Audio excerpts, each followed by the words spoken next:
तो आज जो हम पढ़ने वाले हैं वो हमारा है बेसिक इलेक्ट्रिसिटी एंड इलेक्ट्रॉनिक्स। मैं राघवेंद्र नामदेव स्वागत करता हूं आपके अपनी यूट्यूब फैमिली आईटीआई मैकेनिकल गुरु में।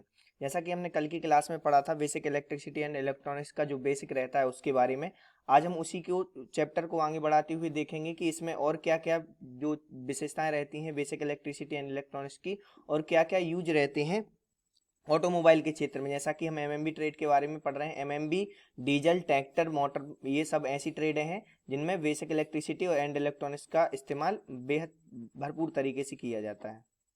साथ ही इसमें जो इलेक्ट्रॉनिक्स और जो हमारी इलेक्ट्रीशियन रहती है उसकी भी जो बेसिक नॉलेज रहती है उसका भी हमें ज्ञान इस चैप्टर में हो जाएगा। उसके बाद हम ये जानने में सक्षम हो जाएंगे कि हम इलेक्ट्रिसिटी और इलेक्ट्रॉनिक्स का यूज कहाँ कहाँ पर और किस किस प्रकार से करते हैं और कैसे करते हैं। तो दोस्तों देखा जाता है कि किसी भी विश्व के जितने सारे देश हैं उनमें सभी देशों की जो प्रगति का एक आधार माना जाता है वो हमारा ऑटोमोबाइल क्षेत्र एक विशेष भूमिका का निर्वहन करता है। और देखा गया है कि ऑटोमोबाइल जो हमारा क्षेत्र होता है, ऑटोमोबाइल एक निरंतर विकसित होता हुआ क्षेत्र है और यह क्षेत्र एक ऐसा क्षेत्र बन गया है जिसमें इलेक्ट्रिसिटी का भी बहुत उपयोग होता है और इलेक्ट्रॉनिक्स का भी बहुत उपयोग होता है। जैसे हम कोई भी उदाहरण ले लेते हैं, जैसे कोई भी बस है, ट्रक है, कार है, यहाँ तक कि एक छोटी सी मोटरसाइकिल भी अगर हम ले लेते हैं तो उसमें भी हमें इलेक्ट्रॉनिक्स का उपयोग होता है। उसमें लाइट जलाने के लिए, उसमें हॉर्न बजाने के लिए, साथ ही ऐसे अन्य उपकरण भी रहते हैं जैसे रेडियो, टेलीविजन, एयर कंडीशनर वगैरह उसमें चलाने के लिए हमें बेसिक इलेक्ट्रिसिटी की आवश्यकता होती है जो कि हमें बैटरी के द्वारा प्राप्त होती है। तो देखेंगे कि इसका किस प्रकार हम यूज करते हैं और किस किस किस ऐसे कौन कौन से ऐसे उपकरण होते हैं जिनकी सहायता से हम इन सब चीज़ों का प्रचालन करते हैं।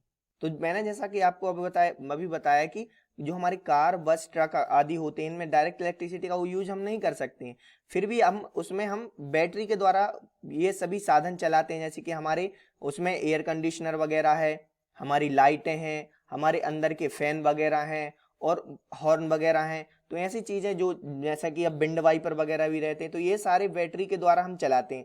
क्योंकि डायरेक्ट करंट से नहीं चला सकते तो उसमें कुछ हमें ऐसी युक्तियां लगाने की आवश्यकता होती है जिनके द्वारा इलेक्ट्रिसिटी जो हमारी होती है वो कन्वर्ट होके हमारे जितने भी परिपथ होते हैं उनको चलाने का कार्य करती है। तो हम आज ऐसे परिपथों के बारे में जानेंगे कि ऐसे कौन कौन से परिपथ होते हैं जो इन सभी चालकों में परिचालन का कार्य करते हैं। तो जो हमारी कोई भी मैकेनिक मोटर व्हीकल जो हमारी आधारित अनुप्रयोग रहती है उसमें तार की महत्वपूर्ण भूमिका रहती है और जो हमारी विद्युत रहती है उसको संचालित करने में उसकी तार की विशेष भूमिका रहती है। और जिसकी की सहायता से ही हम मैकेनिक मोटर व्हीकल विषय के लिए विद्युत एवं वैद्युतिक अन्य उपागमों व सिद्धांतों का सही सटीक उपयोग कर सकते हैं। तो यहाँ पर हम जानेंगे कि तार कौन कौन से प्रकार के होते हैं, इनका यूज कैसे कैसे होता है। तो आवश्यक जान लेते हैं। यहाँ पे आप देख रहे होंगे पहला है हमारा तार। तो तार के बारे में देखेंगे कि तार होता क्या है। तो जो हमारा यहाँ पे आप देख रहे होंगे तार, तो तार एक ऐसी युक्ति होती है जिसके द्वारा हम विद्युत का सतत प्रवाह कर सकते हैं। तो यह जो होती है हमारी वृत्तीय कटाक्ष वाला नंगा एवं आवरण युक्त तार होता है। जैसा कि आपने इंसुलेटेड तार देखा होगा, तार के ऊपर एक रबर की कोटिंग चढ़ी होती है जिसे इंसुलेशन कहते हैं। इंसुलेशन चढ़ा देने के बाद होता क्या है कि ये जो भी हमारी उसमें से विद्युत धारा प्रवाहित हो रही है तो उसमें कोई भी अवरोध नहीं आने पाता है और धारा एक सुचारू रूप से बहती जाती है। और जो हमारे ऑटोमोबाइल में जो तार उपयोग किए जाते हैं वो इस प्रकार से हैं। ये सभी तार आप देख रहे होंगे यहाँ पे, नंगा तांबे का तार, फ्यूज तार, यूरे का तार, नाइक्रोम तार, ये सभी तार हमारे ऑटोमोबाइल में प्रयोग किए जाते हैं जिनकी अलग अलग अपने अपने स्थान पर अपनी अलग भूमिका रहती है। तो देखेंगे हमारा जो फर्स्ट तार है नंगा तांबे का तार, यह क्या होता है। तो जो हमारा नंगा तांबे का तार होता है यह कठोर खींचा गया तांबे का नंगा तार होता है। इसे वातावरण जो रहता है हमारे, तो वातावरण के प्रभावों से सुरक्षित रखने के लिए इस पर टिन आलेपित कर दिया जाता है, ऊपर से टिन चढ़ा दिया जाता है जिससे कि यह विद्युत धारा का सुचारू रूप से प्रवाहन करता रहता है। इसके बाद जो हमारा आता है वो हमारा फ्यूज तार। तो फ्यूज तार क्या होता है, फ्यूज तार के बारे में जानकारी लेते हैं। ये एक ऐसा फ्यूज तार किस चीज़ से बना होता है पहले तो ये जान लेना आवश्यक होता है। तो ये जो हमारे विद्युत परिपथ रहते हैं उनकी सुरक्षा करने के लिए निम्न गलनांक वाला कोई मिश्र धातु रहती है उसका ये बनाया जाता है और फ्यूज तार के रूप में प्रयोग किया जाता है। इसके अतिरिक्त तांबे एवं एल्यूमिनियम के तार भी जो हमारे विद्युत युक्तियां रहती हैं जो उनमें फ्यूज तार के रूप में इसका उपयोग करते हैं। इससे होता क्या है, जब भी हमारे किसी भी परिपथ पे लोड पड़ता है तो हमारा जो फ्यूज तार रहता है निम्न गलनांक रहता है, तो उसी की वजह से ये गल जाता है और हमारी परिपथ का संबंध है वो टूट जाता है और हमारा कोई भी जो परिपथ चल रहा होता है वो जलने से बच जाता है। इसके बाद जो हमारा आता है, आप यहाँ पे अपनी स्क्रीन पे देख रहे होंगे, यूरे का तार। यूरे का तार की कैसे बनता है, इसमें किस किस की कैसी परसेंटेज रहती है उसके बारे में जानेंगे। तो जो हमारा यूरे का तार रहता है इसमें जो 60% तांबा रहेगा और हमारा 40% निकेल रहेगा। इन धातुओं से ये तैयार किया जाता है जो कि एक मिश्र धातु बना लेती है। और इसका जो नंगा तार रहता है यूरे का तार कहलाता है। इसका जो सिंगल तार बनेगा उसे हम यूरे का तार के नाम से जाना जाता है। तो इसका उपयोग करते कहाँ हैं, तो इसका उपयोग हम प्रतिरोध, रजिस्टर या रिहोस्टेट आदि बनाने के लिए किया जाता है।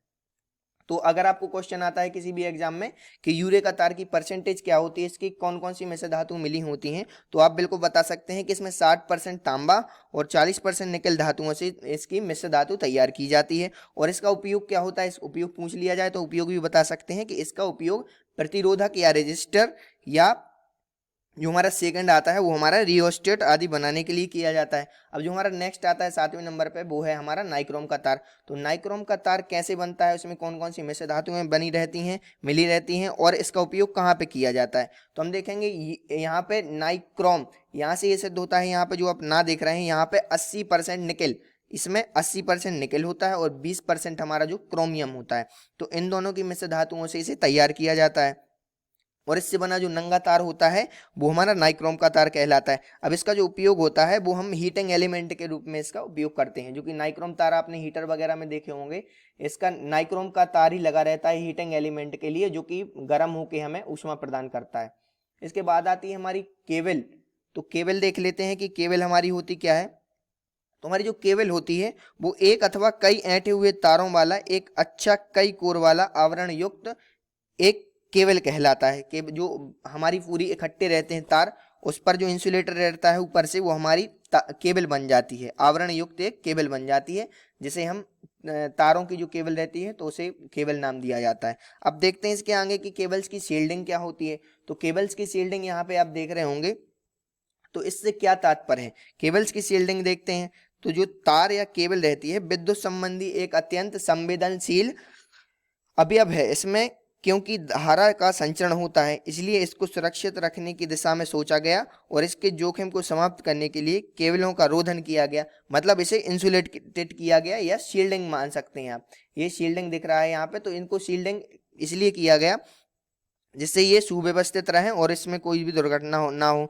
तो इस व्यवस्था से केबल की सुचालकता रहती है, या जो इसकी जो सुचालकता रहती है वो कंटिन्यूअसली बनी रहती है और निष्प्रभावी नहीं रहती हमारी। अब इसके बाद जो हमारा आता है केबल या तार का इंसुलेशन उतारना। अब इसके बाद जो हमारा मुख्य पॉइंट आ जाएगा वो है हमारा केबल या तार का इंसुलेशन उतारने की भी हमें कभी कहीं आवश्यकता पड़ती है। तो किस विधि द्वारा इस केबल या तार का हम इंसुलेशन उतारें, वो भी महत्वपूर्ण होती है भूमिका। अगर हम बिना उसके बारे में जाने अगर हम उसका इंसुलेशन उतारेंगे तो उससे कोई भी क्षति हो सकती है। और एक प्रॉपर वे होता है किसी भी चीज को करने का, तो वो हमें बताया गया है यहाँ पे कि किस प्रकार से केबल या तार का इंसुलेशन उतारना है। तो जो हमारा केबल रहता है इसके इंसुलेशन उतारने के लिए जो मुख्य विधि बताई गई है वो इस प्रकार से है कि तो जो इसका केबल या तार का हम इंसुलेशन उतारेंगे उसको उतारने के लिए केवल हमें जो इलेक्ट्रीशियन चाकू और हमारा जो वायर स्ट्राइपर होता है उसी का प्रयोग करना है। हमारे लिए इनका उपयोग ही करना है बहुत आवश्यक रूप से, क्योंकि जो हमारा इंसुलेशन होता है उसके उतारने के लिए हमें चाकू आदि का उपयोग नहीं करना है और जो इलेक्ट्रीशियन प्लास वगैरह होते हैं उसका उपयोग भी नहीं करना है और जो हमारा साइड कटिंग प्लास है इसका भी उपयोग इसमें वर्जित रहता है। इंसुलेशन को जिस प्रकार आप पेंसिल छीलते हैं उसी प्रकार से चाकू से पेंसिल की भांति ही इसे छीलना चाहिए। अब आता है हमारा नेक्स्ट पॉइंट कि हमारी जो केबल है वो उसको केबल को हम कनेक्टर में कैसे कसेंगे। तो इसकी एक प्रॉपर विधि होती है, एक प्रॉपर वे में उसका पूरा एक कार्य होता है कि किस प्रकार से हम केबल को अपने कनेक्टर जिस भी कनेक्टर में हमें कसना है तो किस प्रकार कसेंगे। तो इसको कसने के लिए इसका जो चालक वाला भाग होता है उसको चपटे सिरे वाले, जो हमारा पैंच देखा होगा आपने, एक चपटे सिरे वाला पैंच आता है तो उसी में कसना चाहिए। और जो हमारे सभी तार जो ऐंठे हुए जो हमने तार लिए हुए हैं कटिंग करके लगाए हुए हैं उन्हें इस प्रकार से कनेक्टर के छिद्र में डाल के और चपटे जो हमारा पेंच रहता है उसी से कसने चाहिए, जिससे उसे हमारी जो सुचालकता है उसकी बनी रहती है। और जो ऑटोमोबाइल क्षेत्र रहता है इसमें अलग अलग परिपथों के लिए अलग अलग प्रकार के तारों का उपयोग किया जाता है। अगर हम एक ही प्रकार के तारों का उपयोग करेंगे तो उसमें कन्फ्यूजन रहेगी कि किस परिपथ का कौन सा तार गया है। इसीलिए आपने देखा होगा कि ऑटोमोबाइल की प्रत्येक जो अलग अलग पार्ट्स होते हैं या जितने भी उपकरण संचालित हो रहे हैं उनमें अलग अलग प्रकार के अलग अलग रंग के तारों का उपयोग किया जाता है, जिससे हमें यह जानने में पहचानने में कोई सरलता रहती है और कोई भी कठिनाई नहीं रहती। जिस प्रकार से हॉर्न का अलग रंग का तार जाता है, लाइट का अलग रंग का तार जाता है, हमारी फ्लैश लाइट का अलग जाता है, और जो हमारे अन्य उपकरण चलते हैं वाइपर वगैरह हैं, विंडशील्ड वाइपर हैं, और जो हमारी विंडो वगैरह रहती है इसको खोलने के लिए जो वायर रहते हैं, तो हर प्रकार से जितने भी उपकरण चलते हैं सबके अलग अलग जो कलर के रहते हैं तो तार उपयोग किए जाते हैं। तो मुख्य रूप से जो हमारे हैं दो प्रकार के तार उपयोग किए जाते हैं। पहला जो हमारा होता है वो हमारा है कॉटन कवर्ड तार होता है, और जो हमारा सेकंड होता है वो हमारा पीवीसी इंसुलेशन कार्ड होता है। तो इस प्रकार से ये दो अलग अलग प्रकार के हमारी तार रहते हैं। यहाँ पे हम ये भी देख लेते हैं साथ साथ कि किस प्रकार के उपकरण में कौन कौन से तार उपयोग किए जाते हैं। जैसा कि इसमें बताया गया है कि सेल्फ के स्विच के लिए हम 8 mm का जो तार रहता है उसका यूज करते हैं, और जो हमारी हेडलाइट होती है वाहन की, तो वाहन की जो हेडलाइट के लिए हम यूज करते हैं वो 6 mm के तार का प्रयोग करते हैं। तो जितने कम जो का तार होगा उससे उतना कम जो हमारा है करंट की वहन क्षमता उतनी कम होगी, और जितना मोटा तार होगा तो उसी के अनुसार जो हमारी करंट की वहन की क्षमता है वो हमारी अलग अलग प्रकार की होती है। इसी प्रकार जिस प्रकार का हमें उपकरण प्रयोग में लाना है उसी प्रकार से तार का उपयोग करना चाहिए।